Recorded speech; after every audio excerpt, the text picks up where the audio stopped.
Hey, what's up guys? It's Nine here, coming at you with another kind of like a guide video. And I wanted to do a video where I just go over my in-game settings, my graphic settings, my keybinds, my mouse sensitivity, all that jazz. I'm not sure if you guys were particularly, God, I can't talk, particularly interested in a video like this, but I just thought, one of my friends recently started playing Overwatch and he was asking me a ton about, audio settings, graphic settings, sensitivity, all that stuff. And I said, if in case like there are other people who are new to Overwatch and searching this up, like the guides on like Overwatch settings, they're like from 2018 or something like that is like the latest one I could find on YouTube. So I decided, maybe I should do something like a 2020 updated guide for anyone who's recently picked up the game and want to get their settings good from right off the bat. So we can start with my graphics settings. Please do not laugh at my graphics card. I know it is not very, very good, but yeah, that's just what I'm working with. I recommend full screen. That'll give you the best possible performance. Resolution, I recommend going with your native resolution, the one all the way to the bottom, which will also give you your highest hertz that your monitor is running at. Yes, you can, please don't laugh at, I'm also playing at 60 hertz. I go for a highest field of view just so I have the most field of view to my right and left. I go for the classic 16:9 aspect ratio. I'm not a CSGO guy who plays 4:3, and I don't think Overwatch even supports 4:3. Yeah. VSync off 100%, triple buffering off. Reduce buffering, I highly recommend you turn on, especially if you're like me and your game normally plays at a frame rate higher than your refresh rate. Then reduced buffering will reduce the input lag that you may have otherwise.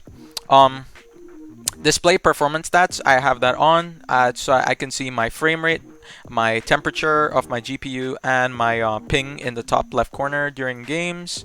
Limit FPS, I have mine set to 120, but normally in games I'll have anywhere from like 80 to 90-ish. But sometimes I'll have a little bit above. But some of you might be wondering, hey, you play at 60 hertz, why are you putting your frame rate cap above that? Well, because my, believe it or not, my GPU can run the game a little bit higher than 60 frames. And while I won't be able to see above 60 frames, the advantage of still having my frame rate higher than the refresh rate of my monitor is that it'll essentially it'll render the frames faster, and I'll be able to gain information faster, and I'll be able to react faster. I know I didn't explain that super well, but trust me, if your PC can go at a higher frame rate than your monitor's refresh rate, I recommend you do it. Then for graphics quality, I have mostly combination of medium settings, couple of low settings, and texture quality kind of has to do with the VRAM that you have, so I keep those on high. But local fog, dynamic reflections, low, medium on a couple of stuff, all the other stuff low. Most pros you'll see will have 75% render scale just for maximum frames, and they'll have absolutely everything low. And I mean, I guess if you really don't care about your graphics, you can go that way, but I like my game looking a little bit nice, so I go for a combination of a couple of high, low, and medium settings. And that's pretty much it for my graphic settings. So we can go to sound. Master volume 90, sound effect volumes 90, music volume 60. I know some people prefer to play with their music all the way turned off. In-game voice volume, which I think is the volume of voice lines, I have at 90. Voice chat volume 100, so I can hear my teammates. My mic, so that it's not super sensitive, I have it at 90. Group voice chat join, team voice chat on, match voice chat, which I don't even understand, but on voice chat mode I have open mic, but I have a keybind set for muting my mic because I don't like to hold a button when I want to talk to teammates. And yeah, that's audio. And now for my controls, I guess we can start with sensitivity. I run in-game sensitivity of 7.8, and I play with 1000 DPI. God, why am I forgetting things? I play with 1000 DPI at 7.8 in game, which gives me an EDPI of about 7800. And if you guys didn't know what EDPI is, it's essentially your in-game sensitivity multiplied by your DPI. And I know most Overwatch League pros play with anything between 4 to 8,000 EDPI. So as long as you're relatively in that range, you should be fine. The general rule of thumb is you take your mouse to one end of your mouse pad, you swing it all the way to the other side, and if you have one complete 360, that's probably the most optimal setting for you. So you just want to be able to do one 360 in a full swipe mouse pad end to end. With this, I can do that. Controller stuff, don't care.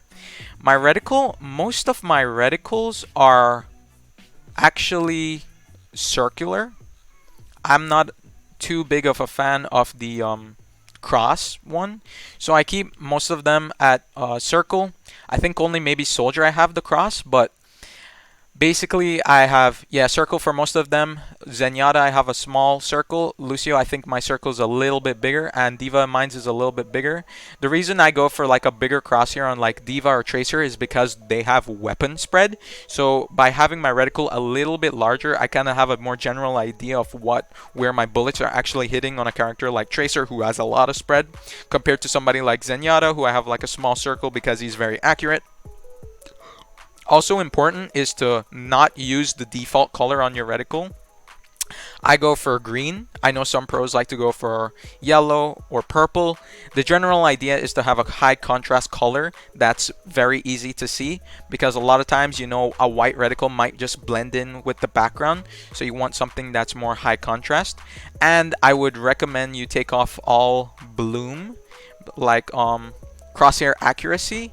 I would turn that off, because basically on default, Tracer for example, she'll start with a small circle, but as soon as you start firing, the circle expands to show the actual spread.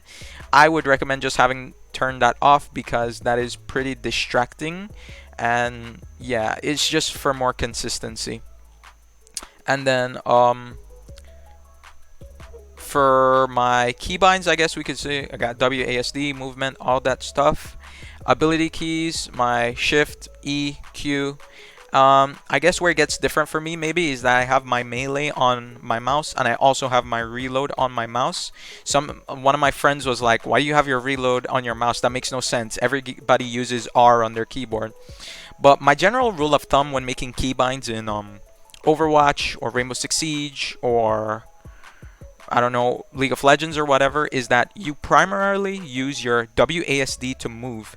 And if I have my reload on R, that means I would need to use my index finger to reload. But by having it on my mouse, I can freely move all directions while being able to reload at the same time, which I just find to be way more efficient than having it the other way around.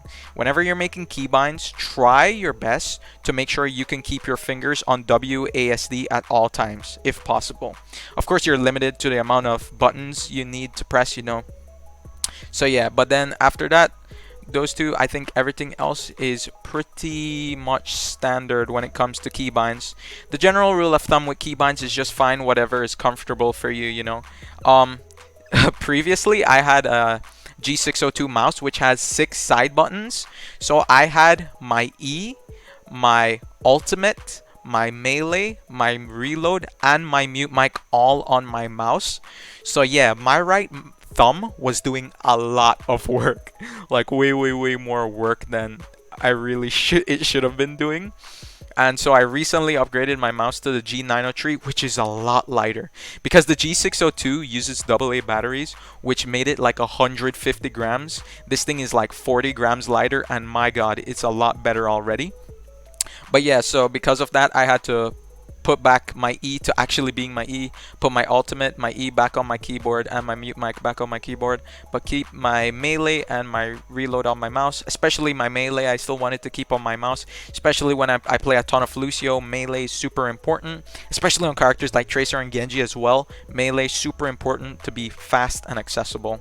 But yeah, general rule of thumb with keybinds, just find whatever is comfortable with, of course, keeping it within reasonable terms. And then another thing with sensitivity is that I keep my sensitivity the same across the board for all heroes, but I know some players, including Sinatra from San Francisco Shock, he likes to run different sensitivities on heroes. Like for example, he'll have a faster sensitivity on Tracer, and he has a really high sensitivity on Genji. He has like 12,000 EDPI on Genji, but he has like 9,000 on Zarya. Um, and I guess his train of thought is that with Genji and Tracer, you need to be moving constantly, and especially with Genji and Tracer, you're gonna be doing a lot of 180s. You gotta be turning around, especially when you're Dragon Blading. You have to snap onto target super fast. So having a high sensitivity just helps him to do that better. Now the issue could arise with consistency. You know, if your sensitivity is different with Tracer, if it's different with Widow, that could lead to issues because you won't become very consistent. But if it's something that makes you feel more comfortable, go for it. But I'm just the type of guy to keep it all the same across the board. But I know I have a tank friend who keeps his sensitivity pretty close to my one, but for all his tanks, his sensitivity is 1.5 times like faster. Like he'll have 5 sensitivity on most heroes, but all his tanks he keeps on like 8 in-game sensitivity. And his reasoning for it, I think, makes a lot of sense, is that since he plays primarily tank, he's a main tank player, and almost no tank is aim intensive. It's just a lot more helpful to have faster sensitivity on tanks. Like you think of somebody like Diva and Winston, it's super helpful to have faster sensitivity on those guys. And since he pretty much just plays those guys 90% of the time, he just keeps his sensitivity higher on the tank as compared to, you know, what he would play on Widowmaker, but he plays Widowmaker like once a week, so he doesn't necessarily care. So if you're a tank player, I highly recommend maybe upping your sensitivity than what you would normally have for, you know, an FPS game. And I know my EDPI is kind of on the higher level because I play like a lot of Lucio, who's not super aim intensive. Zen is more aim intensive, but I still do just fine with that sensitivity. And yeah, if you're playing a lot of Winston, a lot of Diva, a lot of Reinhardt, I definitely recommend upping your sensitivity 100%. When it comes to gameplay, always skip kill cam. I have off, and there was a tip about that in my common Overwatch mistakes video, is that people don't use their kill cam enough. So if you have kill cam off, you'll have to press spacebar to skip it, but I recommend you have it off because a lot of times when somebody kills me, I want to tell my teammate how much ult charge they have. So if I'm playing Zen and I get flanked and killed by a Tracer, I'm going to be like, hey guys, Tracer just killed me. She has 75% ult charge. Get ready for that pulse bomb soon. Super good information to be telling my teammates, and you can only know that if you're watching the kill cam. You'll see how the Tracer killed you, and you'll see her ult charge at the bottom, right? If you just have it to always skip the kill cam, you'll never see that, and you won't be able to tell that with your teammates.